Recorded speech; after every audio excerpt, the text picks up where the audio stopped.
All right, let's try another example with the chain rule. In this particular problem, we're asked to find dw dt when w is equal to the natural log of the square root of x squared plus y squared plus z squared. And x is equal to sine of t, y is cosine of t, and z is tangent of t. The first thing I want to do in order to make my life quite a bit easier is to notice that w can be rewritten using the fact that the square root is a 1/2 power, and we're using logarithm properties to say that that 1/2 can come outside and multiply with the natural log.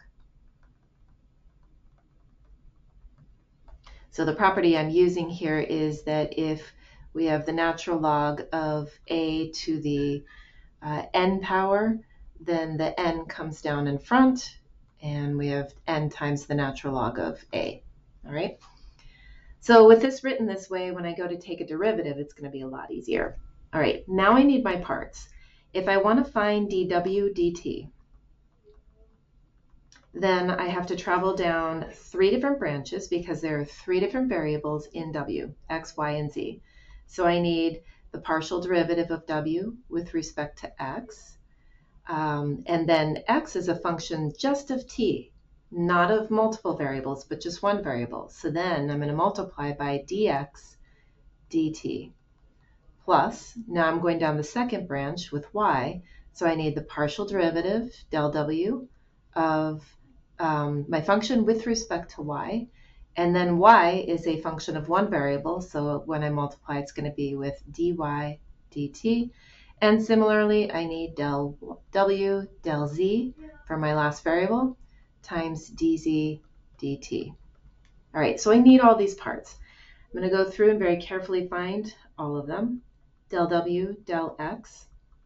Well, when I take the derivative of a natural log function, the constant on the outside will stay there, times the derivative of a natural log is 1 over the stuff times the derivative of the stuff.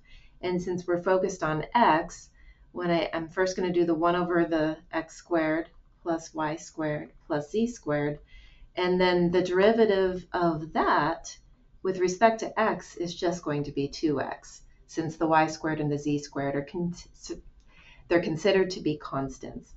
Now the 2's in the numerator and the denominator, those will cancel out, and this will simplify to be x over x squared plus y squared plus z squared. So that's my first part. Next, I need dx dt. Since x is equal to sine of t, the derivative of that is just cosine of t. All right, next branch, del w, del y is equal to the 1/2.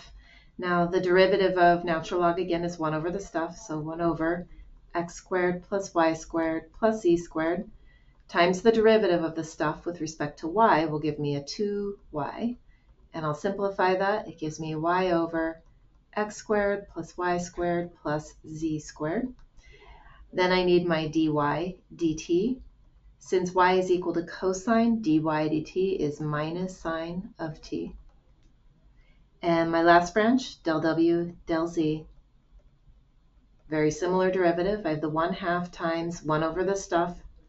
So 1 over x squared plus y squared plus z squared times the derivative of this stuff with respect to z will just give me a 2z, and that simplifies to be z over x squared plus y squared plus z squared. And completing the branch, I need dz dt.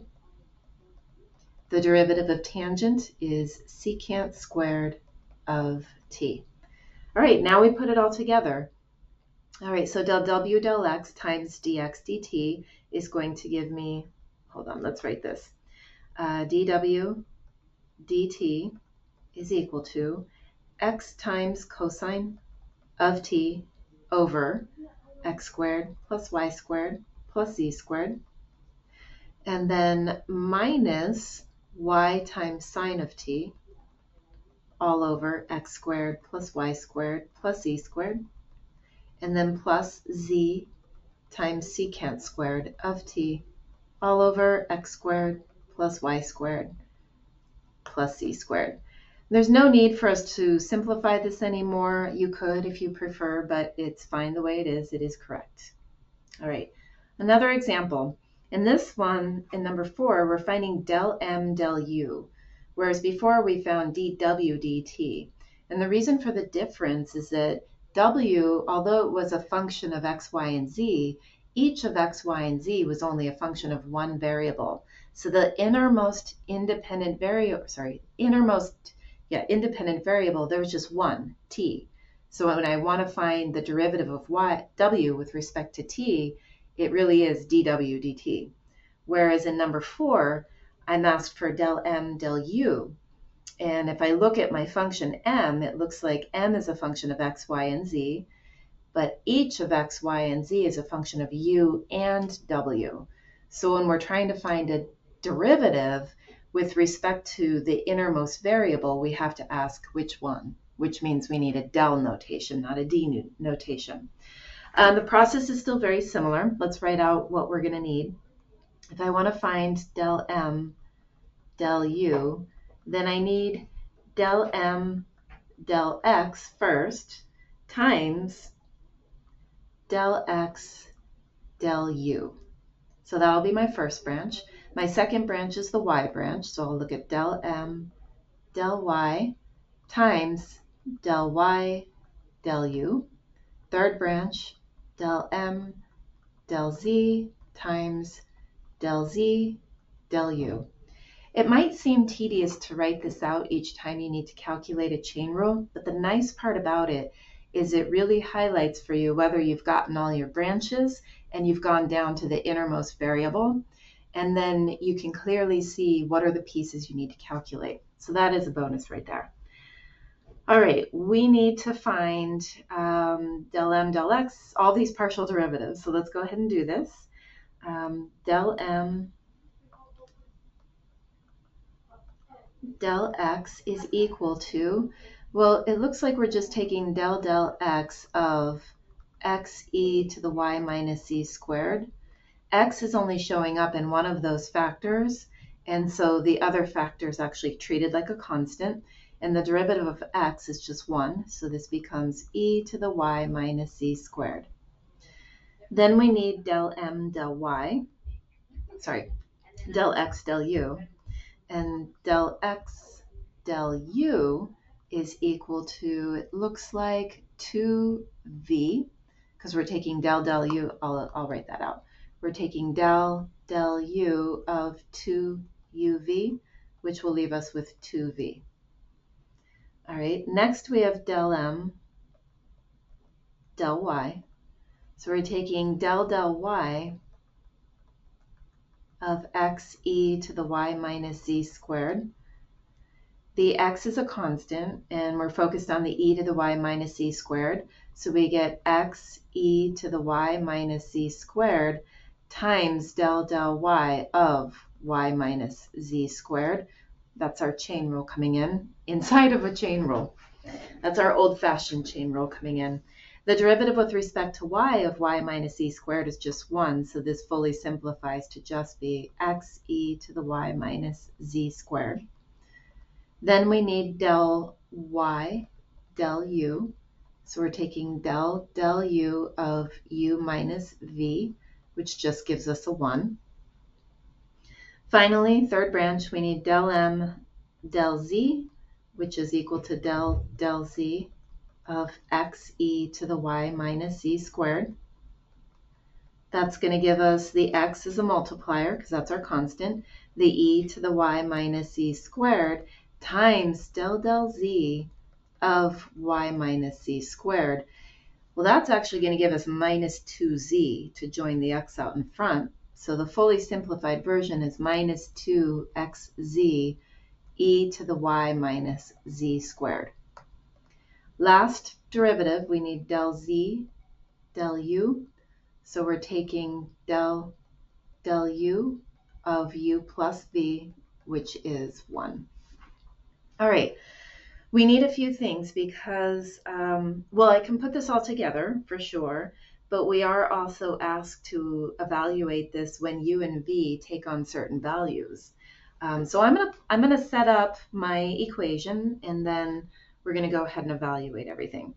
So del m del u as a function is del m del x times del x del u, which gives me a 2v e to the y minus z squared, plus del m del y times del y del u gives me plus x e to the y minus z squared. Del m del z times del z del u gives me minus 2xz e to the y minus z squared. So this is del m del u as a function. Notice it's got x, y, z, and v in it, and we were told to evaluate this for u equals 3 and v is equal to minus 1. They did not tell us the x, y, and z values though. So we need to use the u and v values in order to find what the x, y, and z value is, because up above we have formulas for them. X is 2 times u times v. So x is 2 times u, which is 3, times v, which is -1, which gives me -6. Y is u minus v, so it's 3 minus a -1, which gives me 4. Z is u plus v, so it's equal to 3 plus a -1, which is 2. Now I'm going to plug all of those into del m del u. So we're looking at del m del u of this 3 -1, or maybe a better way for us to write this is evaluated when u v equals 3 -1. So we're going to plug in all of our numbers.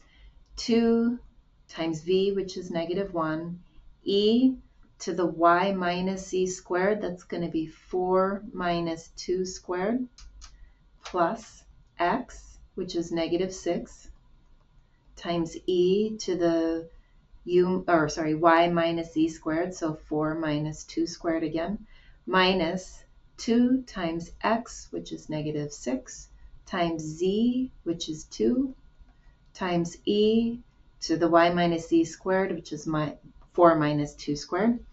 Those 4 minus 2 squareds are going to add up to 0, so e to the 0 is 1, and we are left with -2 minus 6 plus, it looks like 24.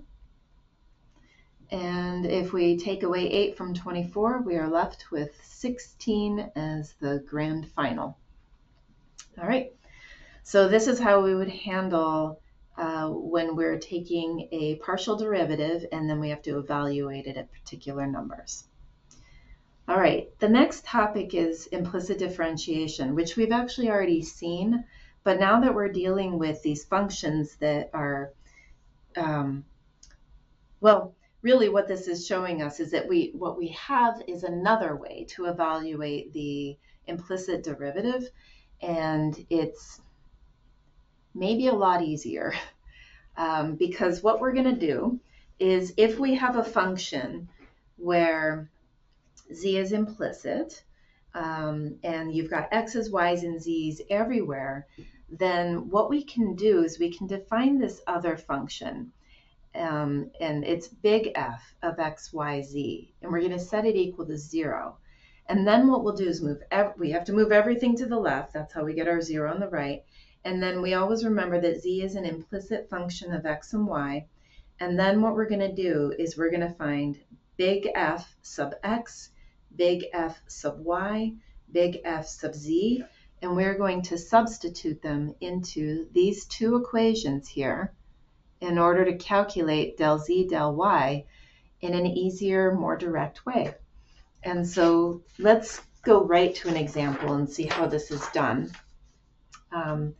In this particular problem, number 1, I am asked to find del z del x and del z del y for z squared minus x squared y plus z squared x plus zy equals 3.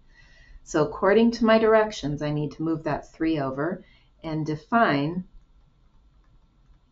big F of x, y, z to be z squared minus x squared y plus z cubed x plus zy minus 3. Then what I'm going to do is I'm going to find f sub x which just means that I'm taking del x of this whole expression, and I'm only concerned with x as a variable. The reason for that is because big F of x, y, z could also be known as w. So what I've done is I forced x, y, and z to all be the independent variables. W is the dependent variable. And so when I run a del x through, y and z are constants. Only x matters. So let's write this down. We're taking del x of z squared minus x squared y plus z cubed x plus zy minus 3. The derivative of z squared with respect to x is 0. The derivative of minus x squared y with respect to x is minus 2xy. The derivative of z cubed x with respect to x is plus z cubed. The derivative of zy with respect to x is 0, and the derivative of 3 is 0. So this simplifies to just be z cubed minus 2xy. All right, let's find big F sub y. Now we're going to take del y of the same expression, the z squared minus x squared y plus z cubed x plus zy minus 3. We are only concerned with y. Everything else is a constant, so the first term, z squared, gives us 0. The minus x squared y with respect to y is just minus x squared. The z cubed x is going to give us 0. The zy will give us plus z, and the minus 0 will give us 0. So we're left with z minus x squared. Last one, big F sub z, is del z of the z squared minus x squared y plus z cubed x plus zy minus 3. We're only concerned with z now. X and y are constants. And so the first term is going to give us 2 times z. The next one will give us minus 0. Z cubed x becomes plus 3z squared x. The zy becomes plus y, and the 3 is going to give us 0. This simplifies to 2z plus 3z squared x plus y. All right, according to our formulas up above, del z del x is equal to a negative f sub x over f sub z, which is that negative sign. They write it in the book so that it's like out in front of the fraction. A negative either sits out in front, or it goes with the top or with the bottom. I always choose to write it with the top so that there's no confusion. So I'll write it with the top, minus f sub x, which was z cubed minus 2xy, over f sub z, which is 2z plus 3z squared x plus y. If I distribute that negative, I get 2xy minus z cubed over 2z plus 3z squared x plus y. All right, my del z del y, very similar. It's going to be negative big F sub y over big F sub z. Big F sub y is just, so we have our negative sign out in front. We have z minus x squared for big F sub y. Big F sub z is 2z plus 3z squared x plus y. I can distribute that negative, so this will simplify to be x squared minus z on top, and the 2z plus 3z squared x plus y on the bottom. So these are my derivatives, my implicit derivatives, del z del x and del z del y. So now we'll try this with something that's worse, because the first problem I did is a pretty straightforward, nice polynomial and everything. But number 2, x, y, z equals cosine of x plus y plus z. If we saw that in the previous section in 14.3, when we first learned implicit differentiation, that one was pretty bad. So let's see how we can use our new trick to find del z del x. So recall, we have to move everything to one side. We need to define big F of x, y, z to be x, y, z minus cosine of x plus y plus z. I have to move everything to the one side of the equation. All right, now I can find big F sub x. So I'm just going to take del x of this expression, xyz minus cosine of x plus y plus z. And I'm only going to focus on x. Y and z are constants. So the derivative of xyz with respect to x is just yz. The derivative of negative cosine will be a positive sine of x plus y plus z times the chain rule. The derivative of x plus y plus z with respect to x is just 1. All right, next is big F sub z. We're going to take del z of xyz minus cosine of x plus y plus z. And the derivative of xyz with respect to z is just xy. The derivative of minus cosine will be plus sine. And then of the x plus y plus z times the derivative of x plus y plus z with respect to z. That gives me a 1. And we have our derivatives done. So very quickly we were able to get the parts we need for del z, del x. Remember, it's going to be a negative f sub x over f sub z. And so that gives me a negative of yz plus sine of x plus y plus z all over xy plus sine of x plus y plus z. And that's it. That is our first partial derivative of z with respect to x using our new method for implicit differentiation. And that ends this section. So I hope that was helpful. Please reach out if you have any questions at all.